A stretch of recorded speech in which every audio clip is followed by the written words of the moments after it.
So thank you all for coming here.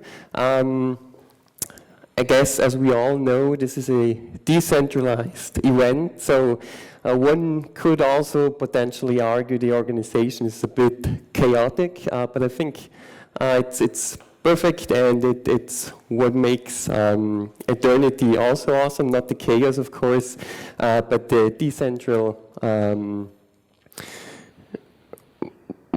technology, of course, and in this spirit, I would like to start this presentation. Actually, I tried to theme the presentation in the colors of eternity, because I think it was about 1 month ago when Yanni asked me if I wanted to hold a speech on token from a legal perspective. And I said yes, although I'm not sure if anybody's interested, and you've proven me wrong, so I'm very grateful for all of you to be here. And just a little bit about myself. So my name's Josef Bergt. I'm originally from Austria. I'm working in Liechtenstein, just below the Eternity establishment in Nägele Attorneys at Law. I have a background as a securities lawyer. So this is also where blockchain comes into space. We're counseling a lot of startups in the blockchain field. And oftentimes the business model or the token structure has to be differentiated with the regulators from regulated businesses. Is my business regulated? Is it a banking business? Is it a payment service I'm providing? Is the token I'm issuing a financial instrument? So that's my expertise, basically. And I'm really sorry, my voice is somewhat weak. I've contracted a flu only last week ago.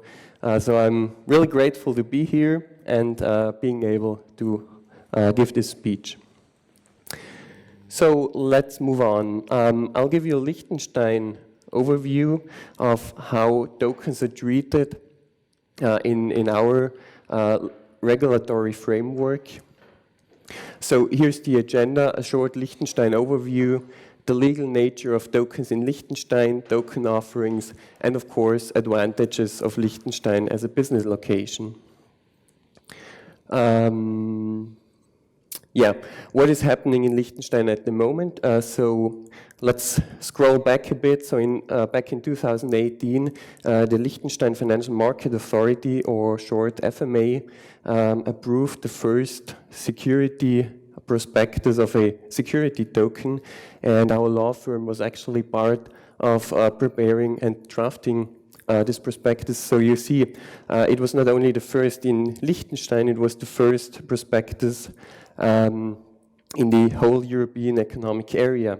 And of course, I know many of you come from a technical point of view, but for blockchain to become mainstream, it is also important for it to go into the financial markets, to be accepted on a broad basis and not just in the development scene. Since then, of course, several projects and prospectuses also have been approved. And I think there's a talk from my colleague and boss, actually, Thomas Nägele, in the afternoon, and he'll talk more about Liechtenstein, so I'll just go through this more quickly. Here's just a short overview of what is happening in Liechtenstein, and as you can see, there's a lot happening. So of course, for one, you have Aeternity as a blockchain provider, but you also have quite famous platforms, Bittrex, for example, Bitcoin Swiss, so big exchanges which are operating out of Liechtenstein. Then you have Tax, Actus, Matthias Langer, who is also here, Nägele Attorneys, us. You have Bank Frick, because even if you're decentralized and operating on a blockchain business, you still have to have some access to the real world. So to say, you need banking if you want to incorporate a legal entity, if you want to start your business. So this is really important. We have the framework in Liechtenstein, the whole ecosystem is developed there, and it's a perfect setup for your company. So let's get to the legal nature of tokens in Liechtenstein. So for a long time, it was there was the scheme that tokens are divided into utility tokens, security tokens, or equity tokens, and payment tokens. So typically, Bitcoin would be something like a payment or utility token, and of course, if you tokenize shares in a company, you would have a security token.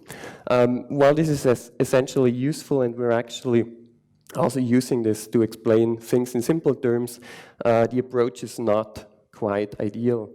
So what we usually do in Liechtenstein is we look at the underlying right represented within the token.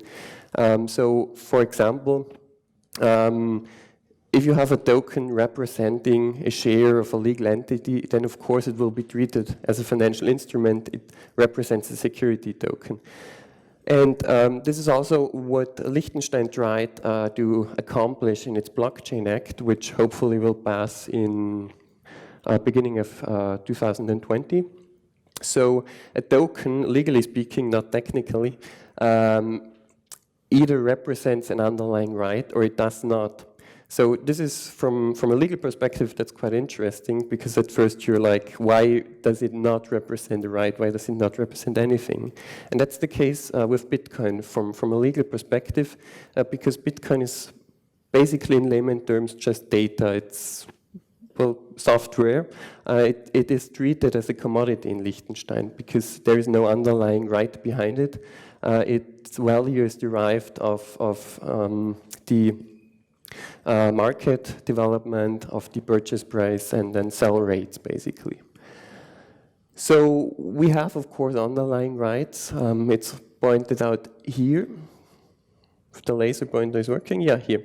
So if you have a claim or a membership right, that's usually where you go into the financial market, where you're in securities aspect. So this will be the main topic of today.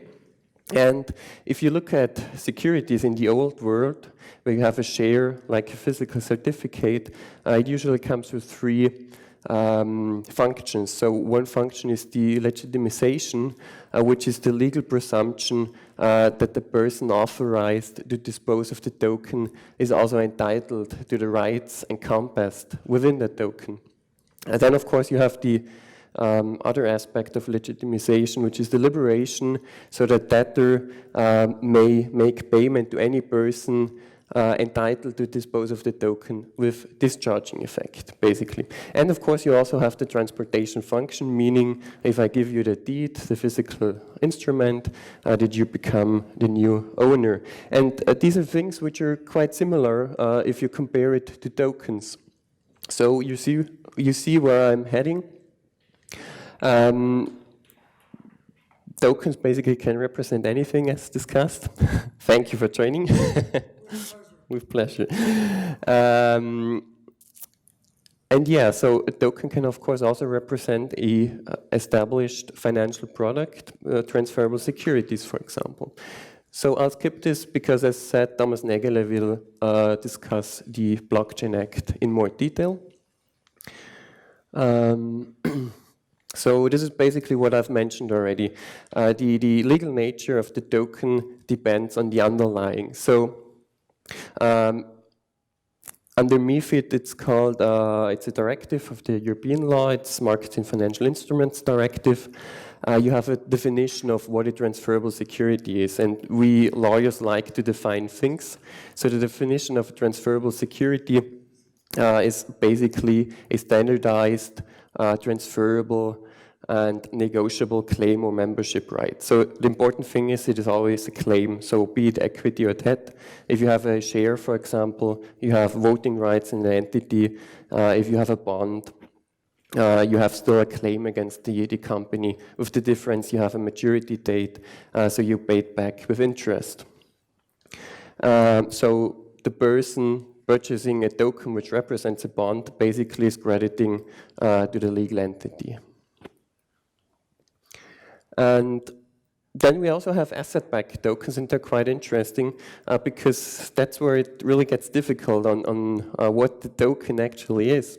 Because it can be anything from a legal point of view. It can just be the title to a physical good. For example, it can represent basically gold, for example, or silver, any precious metal or any other ownership. And it is not a financial instrument then, because it only represents the ownership right. That does not necessarily mean it's a financial instrument. But with asset-backed tokens, you potentially also have derivative contracts. So derivatives are, as defined here, contracts which differ from the spot market transaction in that the price-relevant point in time of conclusion and the value-relevant point in time of settlement differ in time, and their value depends on an underlying asset. So yes, sure. Yeah. That's a very good question. It really depends on how you set it up. So you can have a token which represents the legal title to gold, to physical gold, and then it will not be a financial instrument. You can still call it a stablecoin because it's basically backed. Stablecoin is not a legal definition. So, of course, but with stablecoin, and basically that applies to asset-backed coins, you can also have e-money, you can have a financial instrument, you can have deposits. So it's really difficult to assess just by the word stablecoin, because we're hearing stablecoin a lot in our day-to-day business, and sometimes it's completely unregulated, it's just a utility token, so to speak, and other times you really have financial instrument there, or whatever is possible. So with a derivative, of course, you have the difference. I know this is highly confusing, so I actually wanted to skip it, but since you asked there, with the derivative, for example, if the token derives its value of the gold price, for example, that would be a derivative. The token does not represent the title to a physical gold, but it is dependent on the gold price itself. So if you buy the token and the gold price goes up, then you have this difference between the price-relevant point in time of conclusion of the contract and the value-relevant point in time of settlement. So these two fall apart, and then you have a derivative contract, basically. So moving on, that's the next topic, actually, e-money. And e-money is a big topic. It's only existing in the European Union and the European Economic Area, so it's completely unknown in other countries, jurisdictions, the US, Asia. They've never heard of it. And there's basically 6 criteria for e-money. It is a electronically stored value, so electronically stored usually applies to tokens. It is a monetary value. This is where it gets complex. It is represented by a claim on the issuer. It is used for making payment transactions, and it is accepted by third parties as such. So all these criteria basically play together, and the easy way for you to understand e-money is basically if you think of a banking deposit. So if you deposit money, for example, 100 Swiss francs or euro or Czech krona into a banking account, you're crediting the bank, so you have a claim against them. And this is what this definition is about. So basically, you have a claim against the issuer, and it is monetary value issued against funds, and you can make payment transactions with it. And some of these criteria apply to a lot of tokens, so that's a huge problem. But that's where we're coming back to the thing I mentioned initially about Bitcoin, where there's actually no right represented. It is actually not a claim, so that's the crucial question. But with Bitcoin, it's quite clear because you have a decentralized network, you have mining, you do not have a claim on any issuer, because who would be the issuer if it's decentralized mining? The network as such is not a legal entity. Yeah, that's what we've been thinking about, to be honest. But as long as the regulator does not see this topic, we do not want to open it. So, for the time being, it is accepted that a blockchain is decentralized and it is not a legal entity and it cannot be regulated. Also for the e-money license, isn't there half of the points that you mentioned, like we can sit together and create our own currency? You say you'll give me legal advice for Josef tokens, and I'll give you business advice for Nico tokens. Then we already agree on this between us, and we exchange value between us, which we say is enough to fulfill these requirements. It is difficult. The question at hand is whether it is also tied to the right of redemption. So what we usually, for example, if you use Tether, for me Tether is the perfect use case for e-money because in my opinion it has all the constitutive elements of e-money, but it is issued out of Hong Kong, I think. So that's what I meant initially. Or nobody knows, sorry. But the thing is, with jurisdictions outside of the European Economic Area or European Union, as said, they're not familiar with the e-money regime, so they basically don't care. Which might be problematic because if you look at it closely, I know this is highly complex, but I'll just add it since you asked again. Yeah. If you exclude the e-money regime, you might actually have the problem that you're getting back to banking business again, the deposit business, because that's what I was trying to explain at least. It's very closely connected to deposit-taking business. So the e-money license is basically a banking license light. That was the primary idea behind it. And if you also manage to exclude the deposit-taking business, you might have problems again with financial instruments. So these three parts always play together, and that's what a lot of people don't realize, and it's really problematic because if you're dealing with a token, which is a security token, all of a sudden you're in a fully regulated financial market, and the financial market authority might not just open a supervisory proceeding, but potentially you also have a criminal proceeding at your hands. At least for Liechtenstein, that is the case. And it's not just fines you'll have to pay, it's punishable by up to 3 years of prison. So it's quite a high, highly punished crime, so to say. But yes, sure. Yeah. Sorry? The bit license in New York, isn't that the same thing? Or because it's for digital currency, basically? Or there's difference between the perception of money in Europe and what digital currency is the New York state, for example? To be honest, I'm not a US attorney. How is it called? Bit license. Bit license. Okay, I would have to look it up. I don't know it. I assume they have similar regimes. There could be. They have problems with the SEC. That's all I know. But yeah, it's not like it's not regulated. I mean, financial instruments you have all over the world, and deposit-taking business as well. So I have not looked at it into detail. But with Tether, for example, the thing I'm asking myself, if it's not e-money, you still have the question: is it potentially a banking business, deposit-taking business? Because it fulfills, in my opinion, all the criteria. Yeah, sorry, does that answer your question? Yeah, okay.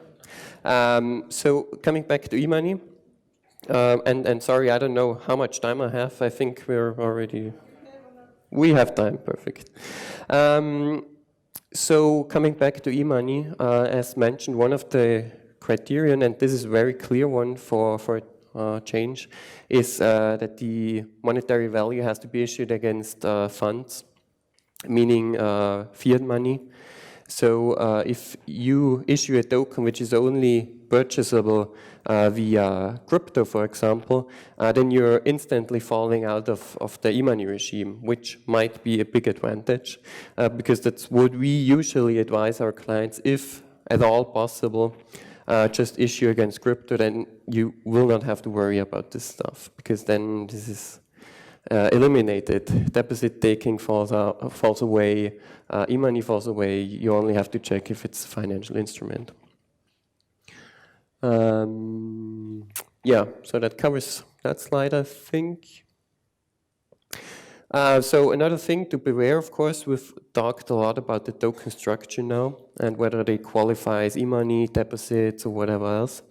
But what you still have to look at, and this is always important, you also have to check the business model, of course.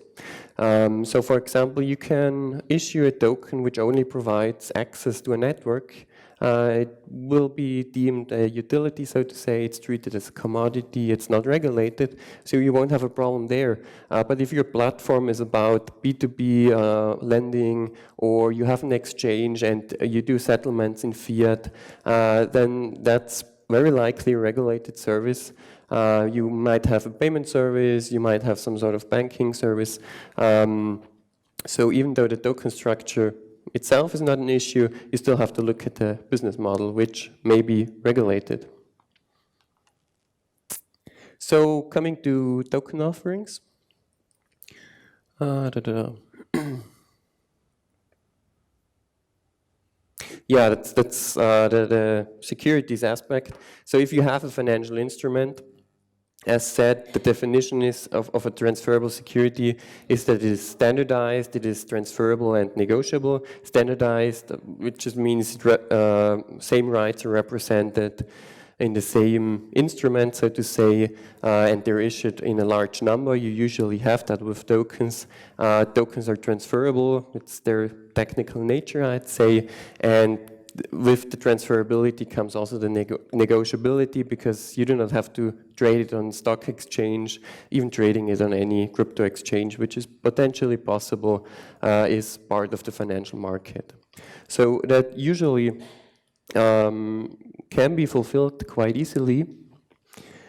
And what we then have to consider if you need a securities prospectus. The regulation is partly harmonized within the European Union. I think I have some slide later on, but I guess we can just skip this. Yeah, so if you have questions on financial instruments, be my guest. So there are equity instruments, there are debt instruments, there are derivative instruments. Basically, those are the classes. So with equity, again, it's usually a membership right in a legal entity. I provide you capital, and in turn I get voting rights, I get decision-making powers, and so on. And I get some sort of dividends, a participation right, basically. With debt capital, you also lend the money, but that's different. You don't give it, you have a maturity date. So, for example, after 3 years for a bond, you get the bond back, the initial payment plus interest. That's your incentive to give the capital. Ideally, of course, if the company goes bankrupt, then you'll get not much. Yeah, I think we've had derivative instruments. Examples of derivative instruments are also convertible or exchangeable bonds, but I do not want to bore you on this. So just quick note, convertible bond is like a debt instrument which you can later on, or in case of bankruptcy, for example, exchange into an equity instrument. But that's very detailed. I'll skip this. Here we have the requirements of a prospectus. So it's harmonized on the European single market, and Liechtenstein, as a member of the European Economic Area, also is part of this harmonization. So if you have an issuance volume below 8 million euro in 12 months, you do not fall under the prospectus requirement. Also, if you only target your offering towards institutional investors, also if you only offer to below 150 persons, or if the minimum investment price is above 100,000 euros, you also fall outside of the prospectus regime. And a lot of clients usually want this, and they say, hey, yeah, we do not need more, it's perfect, we do not want to prepare prospectus. But it's probably a bit short-sighted, because the problem is you still need some sort of issuance terms and conditions. So you cannot just say which, of course, happened, which is a big problem. Here, the white paper are the terms, and it's actually quite unclear what the terms are. And you've purchased a security token which might be potentially worthless. So yeah, that's a big issue. But what I'm trying to get at, you only have the advantage of passporting if you actually have a formal prospectus. So that's the big advantage in Europe. If you have an approved prospectus, you can passport it to any member state within the European Economic Area or European Union. And I would say this is the biggest advantage, because then you will not have to worry about any supervisory provisions, regulations, and so on, and you can just offer it to anyone in the European Union. All you have to keep in mind is that you have to translate the summary, at least, into the official language, and you also need a text part, which is usually a couple of sentences, but Matthias Langer can tell you more about this. So, yeah, I think I covered all that.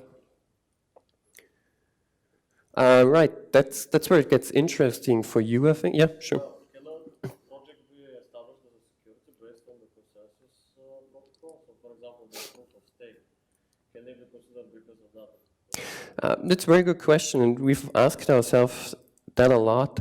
And the current opinion, at least in Liechtenstein, is that a consensus system, proof of stake, which has similarities, of course, to a investment where you get a participation, a yield out of the network. But in our Liechtenstein point of view, it is not a transferable security, because we have a certain exemption, and there are coming different factors into play. Something I forgot before: you do not have a financial instrument if the instrument also has a payment function. So if it serves as a payment, you're automatically falling out of the financial instrument definition. There are a lot of other things to consider, but the short answer is in Liechtenstein it's rather unproblematic. If you're going to the US, you have the Howey test. Again, I'm no US attorney, but under the Howey test it's more strict. You have some sort of investment component. It is likely a financial instrument, I think. But for Liechtenstein, we've had such projects, and I think only last week, actually, we've got a positive ruling from our regulator, and it always depends on the structuring, but it should not be a big problem, I think. So this is where it might get more interesting for the more technical savvy guys under you. So technical things to consider when setting up a smart contract, when issuing a token. So from a corporate law point of view, the legal entity, of course, needs to know its members. So if you have a token representing an equity instrument, it's a member of the entity, and that a person needs to be identified, simply because the company needs to know who its shareholders are. So that's something very important, some sort of whitelisting function, basically, where if you issue an equity token, that you're identifying your shareholders. That's one thing to keep in mind. Also, with debt instruments, with a bond, for example, it might be interesting to have a burn function or a buyback and burn function. Then again, we'll have to be careful not to fall into the fund regulation, but it's just some input. Also, the burn mechanism might be relevant with regard to enforcement. So if you have a court order and you say, yeah, but I cannot technically force to move this token back or whatever because the blockchain is final, then that's fine from a technical point of view, but from a legal point of view, you might have a big problem at your hands. So those are some things to keep in mind when programming a token. And the benefits of using blockchain or distributed ledger technologies in general, and as I really like financial markets because they're Yeah, you're laughing. They're super interesting and incredibly dynamic. Huh? Because they're interesting and dynamic. Yeah. No, I have a colleague of mine, and he's a human rights lawyer, and we always have these fabulous discussions about, yeah, you're a financial markets lawyer, yeah, you're improving the world, and he's making fun of me, basically. But I'm telling him this is really important, and I'll just give you one reason why it is important. Because all the good things he's propagating as a human rights lawyer, all stuff, bio and climate change and green energy and whatnot, how can you get companies to actually enforce these kind of policies like social corporate governance, sustainability and the likes? And the European Commission actually issued some, I don't know, I think it was a memorandum. And the thing is, the European Commission said you will only get money if you offer investments into sustainable business projects. So it's cool if you have a coal-powered plant, I guess, but it's very bad on the climate, on the nature. But if all of a sudden you're not getting any liquidity, if you're not getting any money, then you're out of business. Just within one day, you're switched off completely. And so this is why I think financial markets are quite interesting and also important, because it's not just about greedy lawyers and bankers getting a lot of money, but it actually has some social impact, I would say. So that's just food for your thought. But what is really interesting, and I am enthusiastic about this, is because everything I've told you about regulated business models, security tokens, financial instruments is really highly regulated, so the barrier is extremely high. I know all the legal details, but I could never set up an investment firm. I mean, from a legal point of view, I can it for my clients, but I could never set up an investment firm myself because it's just an intense operation, really. And the cool thing is with blockchain, you basically would not need this regulation because all this regulation come with all the financial crises. So the initial idea behind banking was, of course, you're paying for the trust, and this is really an interesting bridge to blockchain, I think. You're paying for the trust because, in a very simple example, I give you €100, so you can because I owe him and I want you to transfer it to him. But what keeps you from just putting those €100 into your pocket? And that's the trust I have to put into you, and that's the trust I'm paying banking institution and payment service providers for. And I'm not advocating or a big fan of banks, but I'm just pointing out some of the mechanics behind the system. And with blockchain, essentially, you have a trustless environment. All the intermediaries, or most of them, can be replaced by technology into which I do not need to put any trust. So this does not just make things way more efficient, from a regulatory point of view, also cheaper and faster, I think, because then, in theory at least, you would not need an investment firm. Because for some example just, because I have here leading to Pareto efficiency, meaning having efficient markets, it's with a crypto exchange, a regulated exchange like a stock exchange, for example. You have so many parties involved. You have the stock exchange operator, you have the clearing house, you have a central securities depository, and you have all the member firms. So you have a lot of intermediaries there. They're highly regulated, they cost a lot of money, and at the end of the day, that's bad for the market efficiency. And with blockchain, you can basically get back this economic efficiency. I think that's really one of the beautiful parts about it. And yeah, I think the next speaker is already coming up. I don't know. Yeah, you have a question? I have a question for you. I mean, because you're deeply involved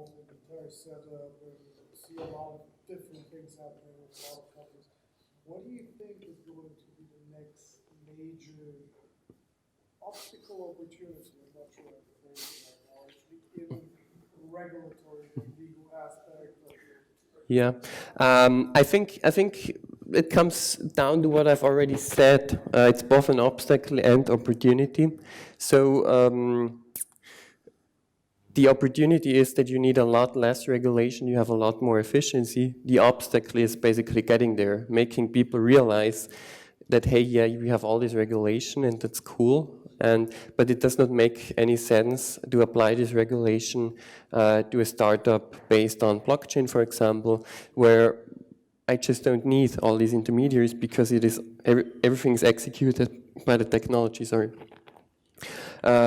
So I don't know if that answers your question, but that's just my 2 cents on that. Yeah, please. I have a question regarding what can be an exit strategy for STOs. For example, in the future, we have an opportunity, for example, to have those assets listed on the stock exchange. That's a very, very difficult question. A very good one again. Thank you for your participation.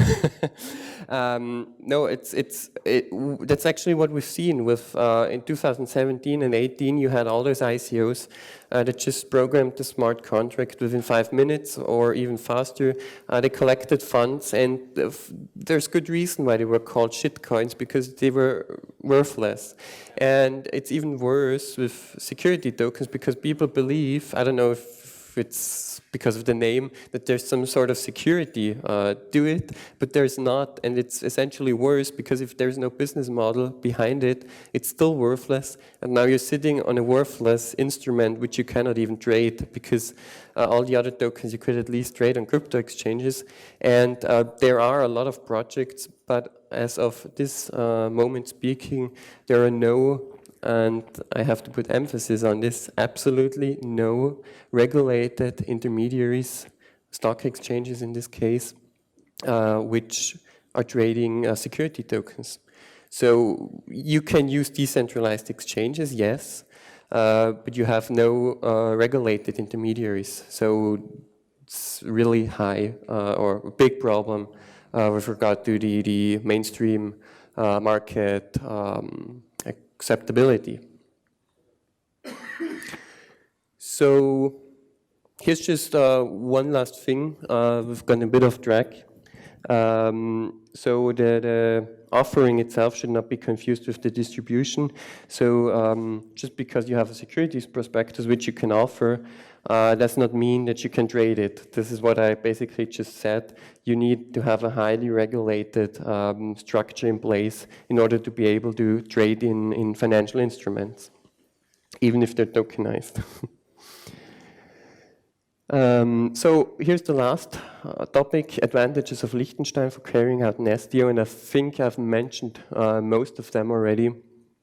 So we are part of the European Economic Area, which means we're part of the European single market, and therefore you can make use of the passporting, the notification procedure. If you have an approved prospectus out of Liechtenstein, then you can get it easily approved into Germany, France, or any other country of the European Economic Area or European Union. Another advantage of Liechtenstein in this particular case is, and this is more a civil law aspect, is that we're familiar with so-called dematerialized securities for almost 100 years now. This is because of our rather innovative Companies Act, which was enacted in 1926 already, and the problem a lot of other jurisdictions are facing, Switzerland, for example, and to some extent also, I think, Germany, they always combine the idea of financial instrument to a physical deed, a physical certificate. And with a token, you do not have such a physical paper, you just have the electronic storage, basically, but you have a dematerialized right. And Liechtenstein is familiar with these kind of concepts, which really helps in being able to transfer legally valid security tokens or any other kind of tokens.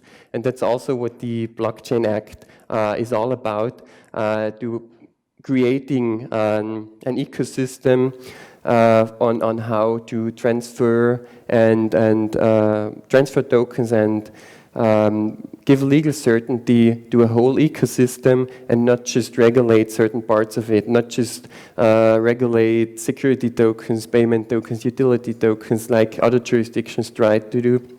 So we really try to also make it neutral with regards to technology, so it just does not talk about blockchain or tokens. Well, tokens are mentioned, but not blockchain in the Act itself. There are, of course, in the legislative materials, there are some mentions of it, naturally, but the law is supposed to be in force even after a couple of years, because, of course, blockchain is a really fast-moving field, and all the technological changes should not affect the legal groundwork there, at least.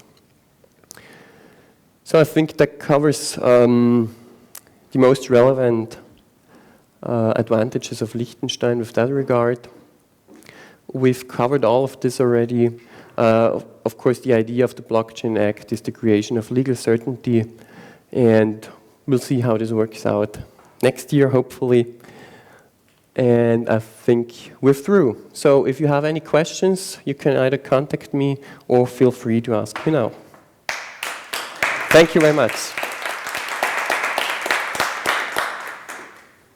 just have one final question. Yeah, sure. Can you tell me what is the difference in terms of regulatory cost of organizing a STO and an IPO? And cost for regulation? It depends on the business model, I would say, because there are a lot of factors here to consider.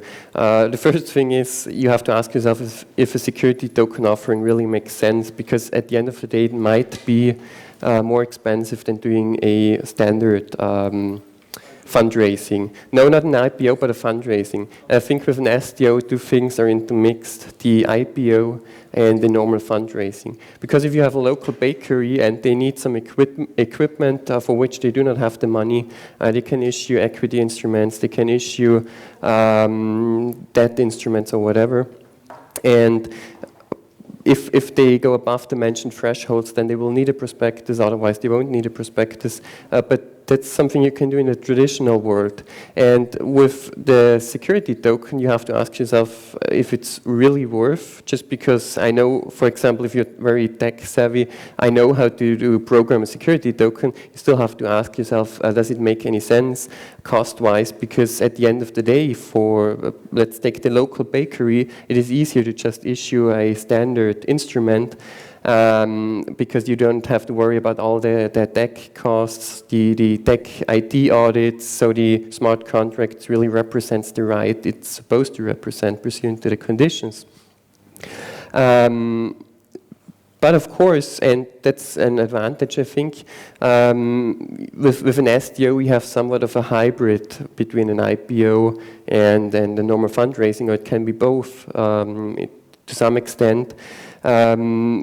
Because you attract people at a global scale. So the local bakery will usually, for Liechtenstein, it's the Liechtenstein market, it's very, very small. But if you do a token offering out of Liechtenstein, all of a sudden you have the possibility to reach the whole world.